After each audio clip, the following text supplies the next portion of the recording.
সুপ্রভাত আমার প্রিয় বন্ধুরা, কেমন আছো তোমরা সবাই? আশা করছি সবাই অনেক ভালো আছো আর সুস্থ আছো। তোমাদের ভালোবাসা আর আশীর্বাদে আমরাও কিন্তু অনেকটাই ভালো আছি। এমজি ফ্যামিলির আরও একটি নতুন ঝলমলে ভিডিওতে তোমাদের সকলকে অনেক স্বাগত। নদিয়া জেলার একটি ছোট্ট গ্রাম থেকে আমি মৌ, একজন সাধারণ ঘরের গৃহবধূ। আজ শনিবার, ঘড়িতে সময় হয়েছে সকাল 8:30 মতো। তো এখন থেকেই আমি আমার ভিডিওটা শুরু করছি তোমাদেরকে সাথে নিয়ে। আশা করছি ভিডিওটা তোমাদের অনেক ভালো লাগবে। পুরো ভিডিওটার সাথে থাকার অনুরোধ রইল।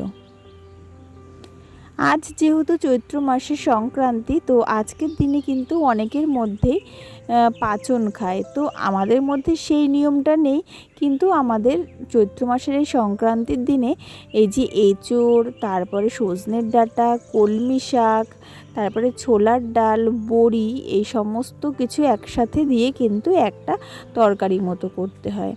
তো সেই কারণে দেখো এদিকে কিন্তু আমি সমস্ত সবজিগুলো কেটে নিচ্ছি, আর তার সাথে এঁচোড়টাও কেটে নিয়েছি। আর আজকে এঁচোড় হচ্ছে বাগান থেকে আনা হয়নি, আর এঁচোড় আমাদের ঘরেও ছিল না। তো এই যে কাকি শাশুড়ির ঘরে এঁচোড় ছিল, তো সেইখান থেকেই কিন্তু ওরা অর্ধেক এঁচোড় আমাদেরকে দিয়েছে, আর ওরাও অর্ধেক রান্না করেছে। তো তাই দিয়েই কিন্তু আজকের তরকারিটা রান্না হয়ে গেছে। আর তাছাড়াও আজকে যে সমস্ত কিছু রান্না হবে, তো সেইগুলো কিন্তু একটা একটা করে এই যে কেটে নিচ্ছি। আর এদিকে মশলা বানাতে বানাতে গেছে চলে কারেন্ট। তো কি করব, এবার ডাল ভেজানো হয়েছিল, ছোলার ডাল, যেহেতু বড়া করা হবে, তো সেই কারণে না খানিকক্ষণ বসেও ছিলাম যে কারেন্ট এই আসে এই আসে। তো তারপর আর কারেন্ট আসছে না দেখে কিন্তু এই যে শিল নোড়াটা পেতে নিয়েছি, আর তারপরে কিন্তু এই যে শিল নোড়াতে আমি কিন্তু ছোলার ডালগুলো বেটে নিচ্ছি। আর খুব একটা বেশি ডাল ভেজানো হয়নি, একটা তরকারি করার মতন অল্প একটু ডালই ভেজানো হয়েছিল। তো সেই কারণে না একটু কষ্ট করে এখানটাই আর কি ডালটা বেটে নিলাম। তো শিল নোড়াতে এখন বাটলে কি হয়, আমার হাতে না খুব ব্যথা করে, তো সেই কারণে এখন আর শিল নোড়াতে বাটতে চাই না। তো কি করব, সময় অসময় তখন কিন্তু এই শিল নোড়াটাও কাজে লেগে যায়।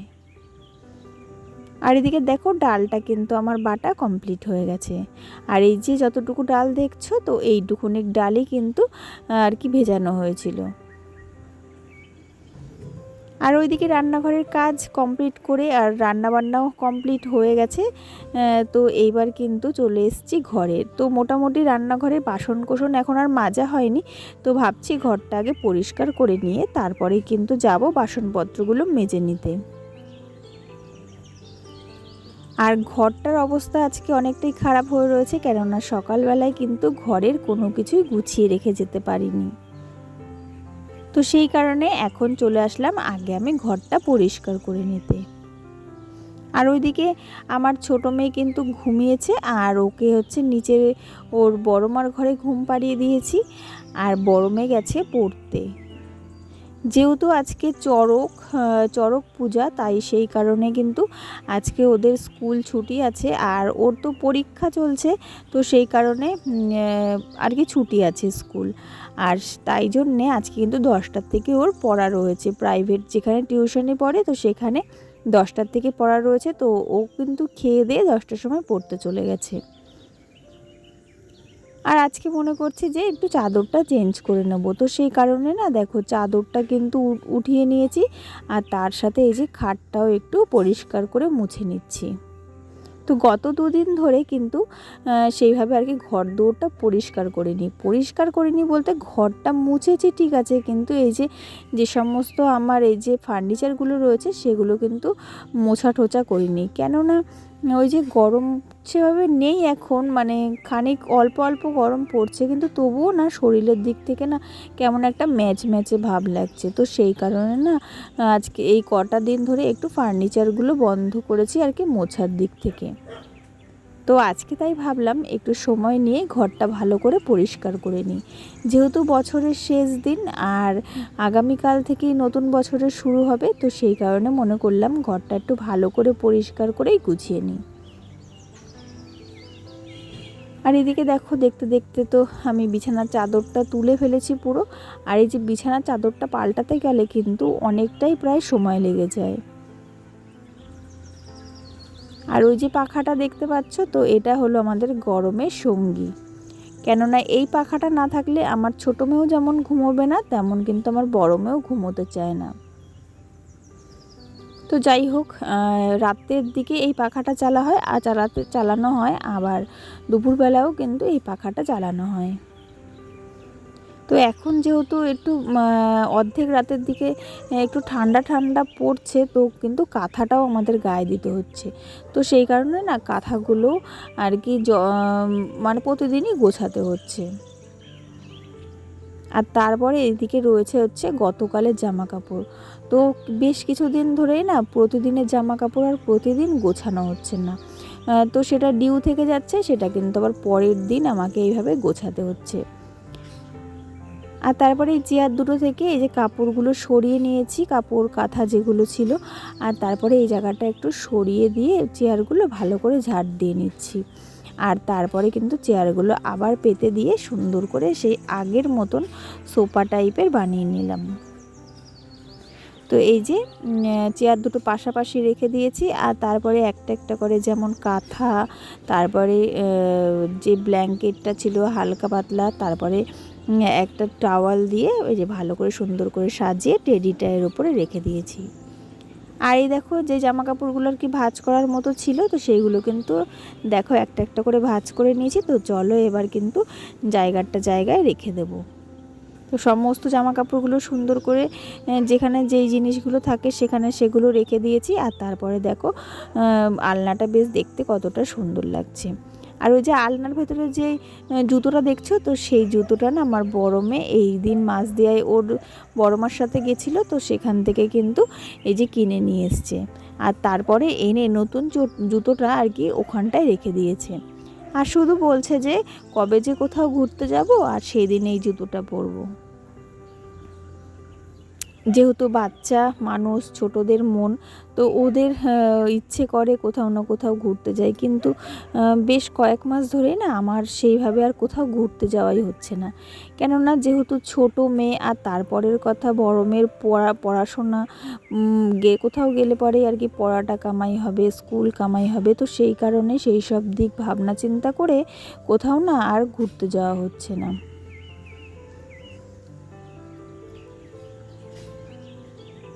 আর আজ যেহেতু বছরের শেষ দিন, জানি না আগামী দিন থেকে আবার নতুন বছরের সূচনা হবে। তো আবার এই আগামী বছরটা কেমন যাবে, কেমন কাটবে পুরো বছরটা।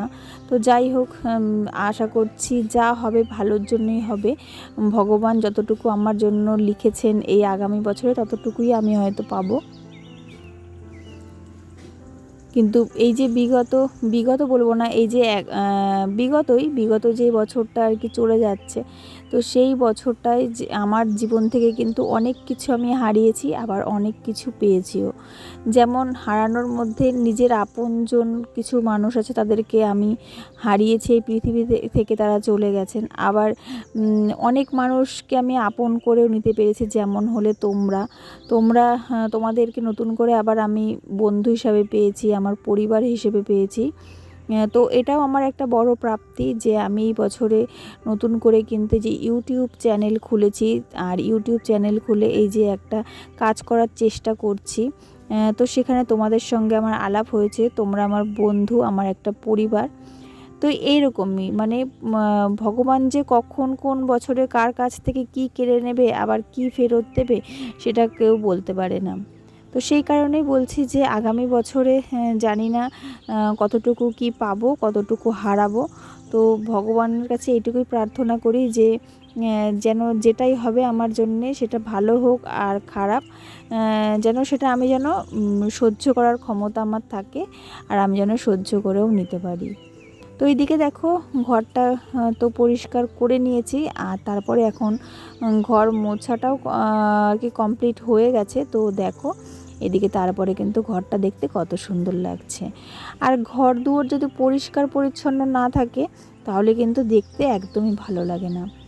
আর ওইদিকে ঘর পরিষ্কার করতে করতে আজকে একটু লেটই হয়ে গেছে। আর তারপরে তার মাঝে তোমাদের দাদাভাইও চলে এসেছিলো কাজ থেকে। আর এদিকে চলে আসার পরে আমার যেহেতু আজকে রান্নাঘরের কাজকর্ম হয়নি এখনও সেইভাবে, তো সেই কারণে না বেসিনের মধ্যে কয়েকটা বাসনপত্র ছিল। কিছু বাসন আমি মেজে রেখে গেছিলাম আর কিছু বাসন ছিল, তো সেই বাসনগুলো যে তোমাদের দাদাভাই আমাকে একটু মেজে হেল্প করে দিল। তো যাই হোক, আমি ওইদিকে আর কি গ্যাস ট্যাসগুলো মুছে নিয়েছিলাম। আর এদিকে দেখো বাসনপত্রগুলো সব মাজা ঘষা হয়েও গেছে। তো এইভাবে কিন্তু তোমাদের দাদাভাই আমাকে কিছু কিছু কাজে এইভাবে আমাকে হেল্প করে থাকে। আর দেখো আজকে আমাদের দুপুরের মেনু, তো দুপুরবেলা এই যে কলা আলু আর হচ্ছে বড়া দিয়ে একটা তরকারি হয়েছিল। আর এই যে যেটা বলেছিলাম না, এঁচোড় দিয়ে সজনের ডাঁটা ছোলার ডাল দিয়ে একটা আমাদের তরকারি মতন করে, তো ওই হলো সেই তরকারিটা। আর এদিকে তেল পটল আর কি সর্ষে বাটা দিয়ে করা হয়েছে, ওদিকে লেবু কেটে রাখা আছে। আর তারপরে উচ্ছে আলু ভাজাও হয়েছিল, আর অল্প একটু লাউ ছিল, তো সেই লাউটাকেও কিন্তু ভাজা করা হয়েছে। আর তাছাড়া আমার ছোটো মনার খিচুড়ি রান্না করে রাখা রয়েছে। তো এই হলো আজকে আমাদের মেনু। তো যাই হোক, তোমাদের সঙ্গে শেয়ার করলাম।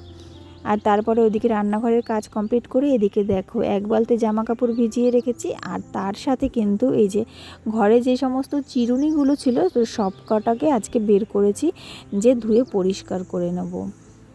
আর সেই কারণে না একটু সার্ফ দিয়ে জলের মধ্যে ভিজিয়ে রেখে একটা ব্রাশ দিয়ে কিন্তু আমি এদিকে ঘষে ঘষে পরিষ্কার করে নিচ্ছিলাম। আর এইভাবে পরিষ্কার করলে না চিরুনিগুলো বেশ ভালো পরিষ্কার হয়ে যায়। তো যাই হোক, আজকের ভিডিওটা তাহলে আমি এতটুকুই রাখছি। তো ভিডিওটা ভালো লাগলে অবশ্যই একটা লাইক কমেন্ট শেয়ার করো।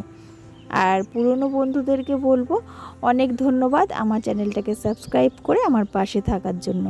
আর নতুন বন্ধুরা আমার চ্যানেলটাকে অবশ্যই সাবস্ক্রাইব করে দিও। দেখা হবে তোমাদের সঙ্গে আবার নতুন কোনো ব্লগ নিয়ে। ততক্ষণের জন্য সকলে ভালো থেকো, সুস্থ থেকো, আর সকলকে ভালো রেখো। তো বন্ধুরা এই দেখো এদিকে কিন্তু আমার এদিকে চিরুনিগুলো পরিষ্কার করা হয়ে গেছে। আর দেখো এবার ধুয়ে নিয়ে আসলাম, ধুয়ে নিয়ে আসার পরে কতটা চকচক করছে। তো এইভাবে তোমরা চিরুনিগুলো কিন্তু পরিষ্কার করে নিতে পারো। চলো টাটা।